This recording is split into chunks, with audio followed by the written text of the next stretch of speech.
There's a scene in Kill Bill Volume 2 that's been driving comic book fans absolutely insane for over 2 decades, and most people don't even realize they've completely misunderstood it. I've spent a lot of time analyzing superhero content, dissecting every frame of that iconic monologue, and interviewing comic book historians to understand why this single speech has sparked more debate than almost any other moment in cinema history.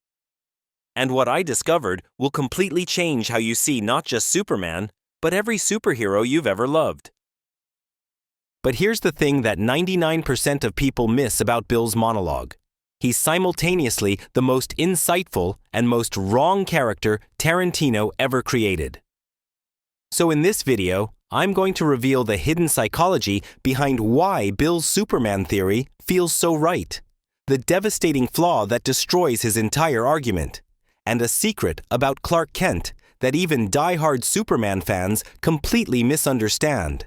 And for those who stick around until the end, I'll show you how this connects to a much darker truth about identity that affects every single one of us. If you've seen Kill Bill Volume 2, you know the scene.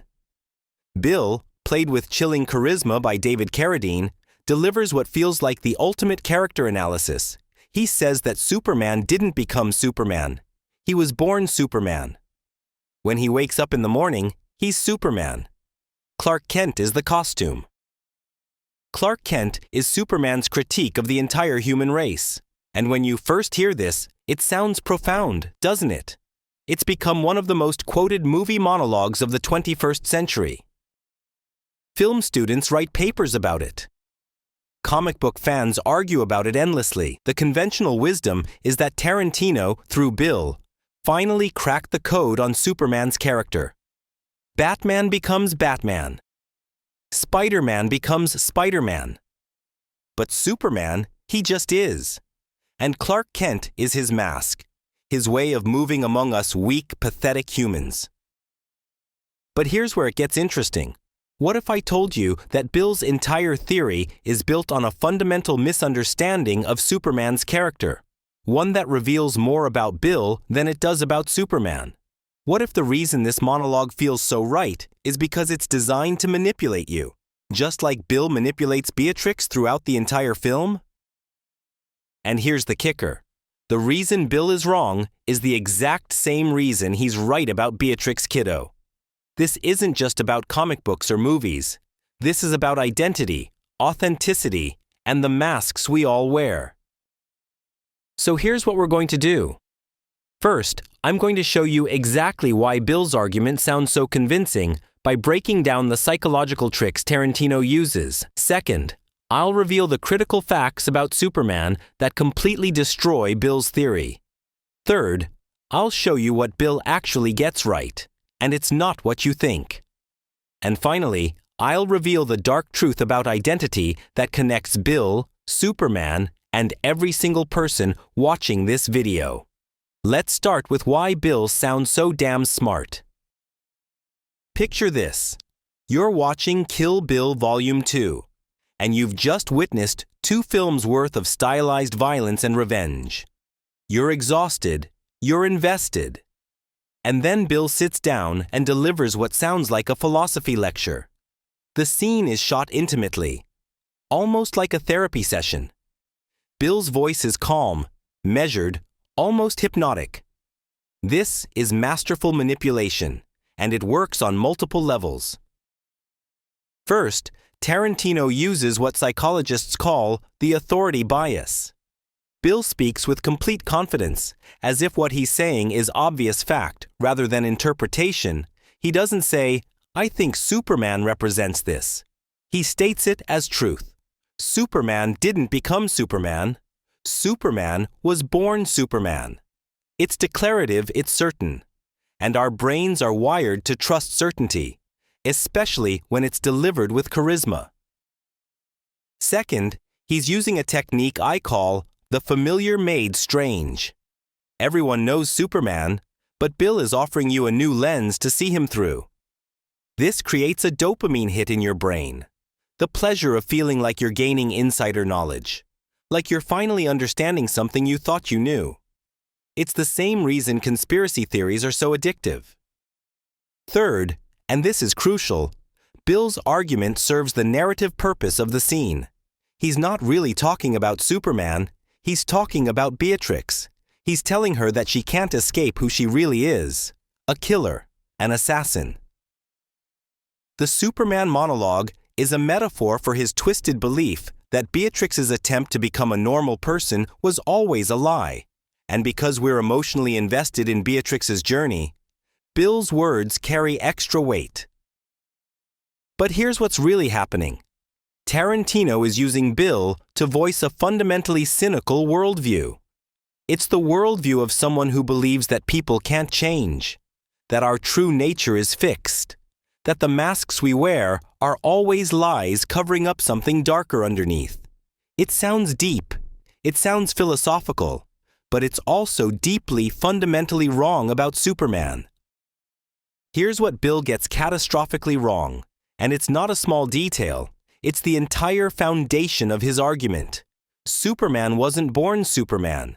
He was born Kal-El, an infant from the planet Krypton who had no choice in coming to Earth. But he wasn't raised as Kal-El. He was raised as Clark Kent by Jonathan and Martha Kent in Smallville, Kansas. Let me repeat that because it's critical. Clark Kent is not the disguise. Clark Kent is who he actually is. Think about it this way. When that rocket crashed in Kansas, it didn't contain Superman. It contained a baby who would spend the next 18 years growing up as a human child. He went to school. He had friends. He learned to ride a bike. He had his first crush. He dealt with the awkwardness of puberty. He helped his parents with farm chores. For nearly 2 decades, he was just Clark Kent, a kid from Kansas who happened to have incredible powers he had to hide. The Superman identity came later. It was a conscious choice he made as an adult to use his abilities to help people. Now, here's where it gets really interesting. Superman isn't Clark Kent's critique of humanity. Superman is Clark Kent's gift to humanity. The Superman persona is confident, perfect, untouchable, because that's what people need their heroes to be. But Clark Kent is clumsy, awkward, and humble, because that's who he actually is. At his core, Clark Kent is the real person. Superman is the job. Think about your own life for a second. When you're at work, you probably present a certain version of yourself. Professional, competent, put together. But when you're at home with your family, you relax. You're more yourself. Which one is the real you? Both. They're different contexts requiring different presentations, but the core person remains the same. That's exactly what's happening with Clark and Superman. Bill's argument only works if you ignore 18 years of character development and assume that power defines identity. But that's not how identity works, and it's definitely not how Superman works. Now, if you're finding this analysis valuable, and you want to see more deep dives into Tarantino film, psychology, and pop culture, do me a favor and hit that subscribe button right now. I've got some incredible videos coming up that you're not going to want to miss. All right, let's keep going. But here's where we need to give Bill his due, because he's not entirely wrong. He's just wrong about Superman. What Bill actually understands is that there's a truth about Beatrix Kiddo that she's been trying to deny. Beatrix did try to leave her life as an assassin behind. She did try to become Arlene, a normal woman working in a record store, planning a wedding, carrying a child. And Bill's point is that this was always going to fail because you can't escape your true nature. And you know what? About Beatrix, he might be right.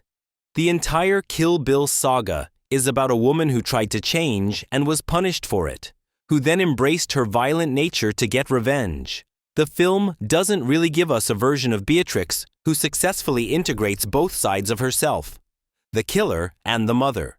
She's one or the other. But here's the critical difference. Superman isn't pretending to be Clark Kent. He's not wearing Clark as a disguise to mock humanity.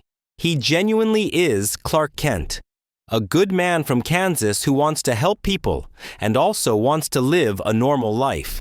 The tragedy of Superman isn't that he's a god pretending to be human. It's that he's a human with godlike powers who can never fully be either. He's too powerful to be fully human, but too human to be a god. That's the actual interesting tension in the character, and Bill completely misses it because he's projecting his own cynicism onto Superman. Now we're getting to the really fascinating part. Bill's Superman monologue tells us almost nothing about Superman, but it tells us everything about Bill. And this is where Tarantino is actually being brilliant, because he's giving us a villain who thinks he's the hero of his own story, who thinks he understands the world better than everyone else, who uses philosophy and pop culture analysis to justify his own twisted behavior. Bill sees Superman as a critique of humanity, because Bill himself is a critique of humanity. Bill looks at normal people and sees them as weak, pathetic, and beneath him. He's surrounded himself with killers, with people who live outside normal society, because he genuinely believes that's where the real, authentic people are. Everyone else is just playing pretend. And when Beatrix tries to leave that world, Bill sees it as a betrayal not just of him, but of her true self. He can't conceive of someone genuinely wanting to change because he doesn't believe change is possible. This is the worldview of a narcissist, of someone who's so convinced of their own superiority that they can't imagine anyone else having a different, equally valid perspective. And the Superman monologue is his way of dressing up that narcissism in intellectual clothing. He's saying, "Look how smart I am. I understand Superman better than anyone else. And because I understand Superman, I understand you, Beatrix." It's manipulation disguised as insight. It's control disguised as wisdom. And here's the really dark part. It almost works. Beatrix listens to this monologue, and for a moment you can see her considering it. Is he right? Is she just a killer pretending to be normal? This is what abusers do. They take your own doubts and insecurities and weaponize them against you. They make you question your own reality. And Bill is, fundamentally, Beatrix's abuser. So what's the real truth here? What's the actual insight that both Bill and Superman can teach us about identity? It's this. Identity is not fixed, but it's also not infinitely malleable. We are all, to some degree, both Clark Kent and Superman.